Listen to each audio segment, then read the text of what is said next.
Plastic কারখানা কর্মচারী রাকিব হাওলাদার হত্যা মামলায় ঢাকা ৭ আসনের সাবেক সংসদ সদস্য হাজী মোহাম্মদ সেলিম, ঢাকা বিশ্ববিদ্যালয়ের ছাত্রলীগের সাধারণ সম্পাদক তানভীর হাসান সৈকত ও সাবেক কাউন্সিলর হাসিবুর রহমান মানিককে গ্রেপ্তার দেখানো হয়েছে। গ্রেপ্তার দেখানোর আবেদন মঞ্জুর করেছে আদালত। আজ সোমবার সকালে তাদের আদালতে হাজির করা হয়। মামলা তদন্ত কর্মকর্তা চকবাজার মডেল থানা পুলিশ পরিদর্শক মোরাদুল ইসলাম তাদের গ্রেপ্তার দেখানোর আবেদন করেন।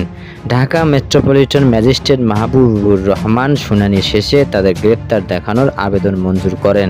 শুনানিকালে আসামিদের এজলাসে তোলা হয়। মামলা থেকে জানা যায় ১৬ বছরের কিশোর রাকিব হাওলাদার চকবাজারের মহসেনী দালানস্থ প্লাস্টিক কারখানার কাজ করত। গত ৫ই আগস্ট দুপুরে সে বৈষম্য বিরোধী ছাত্র আন্দোলনে অংশগ্রহণ করে। মিছিলটি চানখালপুর পৌঁছালে পুলিশ, আওয়ামী লীগ ও অঙ্গ সংগঠনের নেতাকর্মী মিছিলে গুলি বর্ষণ করে। এতে গুলিবিদ্ধ হয় রাকিব। তাকে মিডফোর্ড হাসপাতালে নিয়ে গেলে চিকিৎসক মৃত ঘোষণা করেন। এই ঘটনায় তার বাবা জাহাঙ্গীর হোসেন মামলা দায়ের করেন। মামলায় হাজী সেলিম ১ নম্বর, সৈকত ও মানিক এজাহার নামীয় আসামি।